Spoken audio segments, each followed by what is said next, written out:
तक पढ़ा था, साक्षरता स्तर तक, और आज पढ़ेंगे आयु संरचना से। हमारे घरों में कुछ कम आयु के बच्चे होते हैं, कुछ मध्यम आयु के युवा तथा कुछ अधिक आयु के वृद्ध होते हैं। उसी प्रकार देश में रहने वाले लोगों की आयु में विभिन्नता होती है। किसी देश में विभिन्न पहलुओं के विकास के लिए योजनाएं बनाने में जनसंख्या का आयु के अनुसार वितरण बहुत सहायक होता है। तो ये आयु समूह वर्ष में और जनगणना 2011 के अनुसार वर्ष 5 से 9 प्रतिशत में कितनी थी? 9.3, 10 से 14 में थी 10.5, 15 से 59 में थी 60.3 और 60 से अधिक में है 11.0। अब इधर से देखते हैं, सरकार को जनसंख्या के युवा वर्ग के लिए स्वास्थ्य एवं शिक्षा की सुविधाएं प्रदान करने के लिए विभिन्न प्रकार की योजनाएं चलानी पड़ती हैं। जैसे भारत सरकार द्वारा 14 वर्ष तक के बच्चों को निःशुल्क शिक्षा देने की व्यवस्था कराना आदि। भारत में जनसंख्या वितरण। भारत में जनसंख्या का वितरण बहुत असमान है। यहाँ जनसंख्या कुछ भागों में मधुमक्खी के छत्तों की तरह समूहीकृत पास पास है, जबकि कुछ भागों में अति विरल दूर दूर है। गंगा यमुना के मैदान में अधिक जनसंख्या निवास करती है, क्योंकि वहाँ की भूमि समतल और उपजाऊ है। अनुकूल जलवायु होने के कारण कृषि भी अच्छी होती है। यातायात की सुविधाएं एवं बड़े उद्योगों में रोजगार पाने के कारण समुद्र तटीय मैदानों में भी जनसंख्या अधिक निवास करती है।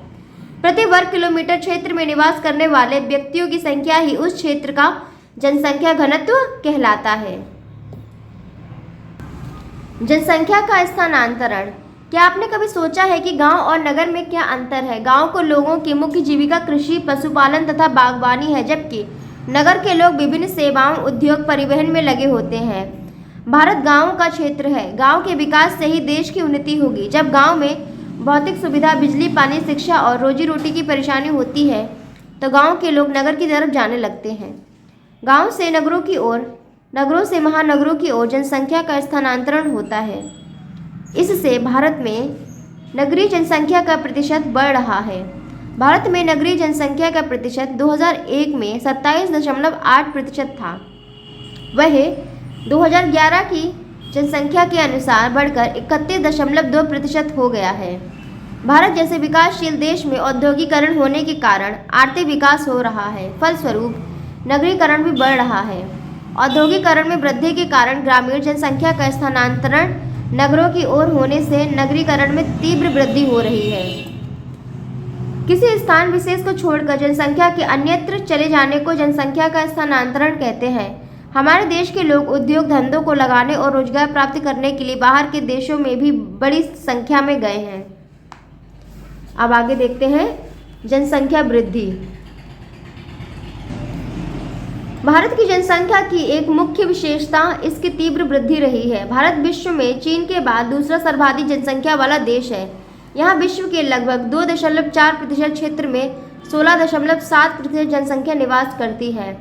भारत में प्रतिवर्ष औसतन 1.64% की दर से जनसंख्या बढ़ रही है। सोचिए, अगर भारत की जनसंख्या इसी प्रकार बढ़ती गई तो आने वाले समय में क्या होगा?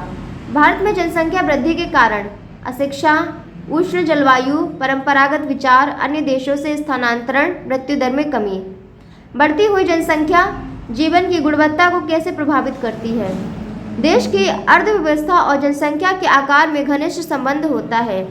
जब देश में जनसंख्या वृद्धि दर अधिक होती है तथा आर्थिक विकास जैसे कृषि, उद्योग आदि की दर ऊंची नहीं होती है, तब देश आर्थिक दृष्टि से कमजोर हो जाता है एवं प्रति व्यक्ति आय में कमी हो जाती है, जिससे रहन सहन का स्तर गिरता है।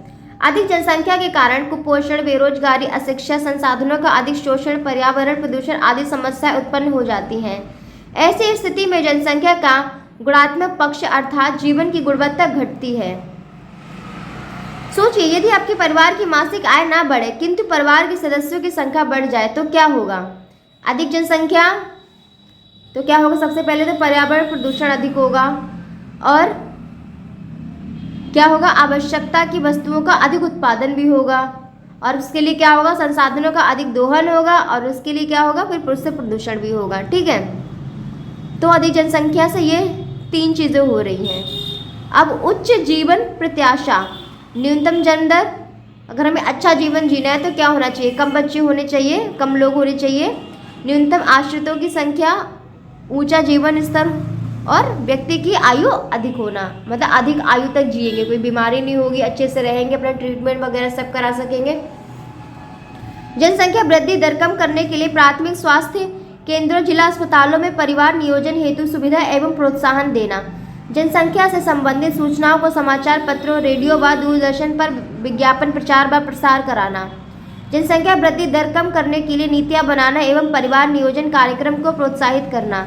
जनसंख्या की गुणवत्ता बढ़ाने तथा जीवन स्तर ऊंचा करने के लिए अनेक उपाय करना, जैसे शिक्षा का विकास, सार्वजनिक सुविधाओं का विस्तार, पौष्टिक आहार का वितरण, टीकाकरण, पल्स पोलियो अभियान आदि कल्याणकारी योजनाएं चलाना। एक झलक। 1981 के बाद भारत की जनसंख्या वृद्धि में क्रमिक कमी हुई है।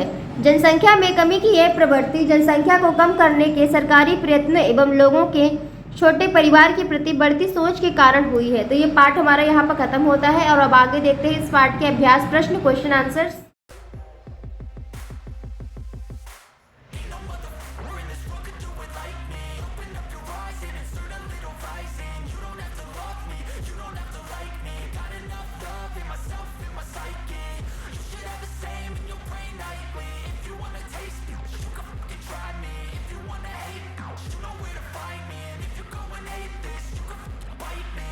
Okay, I'm going off every chance I get. I don't really take a loss, well, I'll admit. That's why I'll make it to the top, yeah, I commit. And no, I'm never getting lost, I get after it. Investing in my own stock, cause it's faster than any crypto hits go, let me spend. Everything that you see is something I invent. And it's only a percent. I'm gonna take shots. If I miss all, forget it. I'll take a fat loss just to learn all that's in it. I'm taking snapshots, learning how to fall and get it.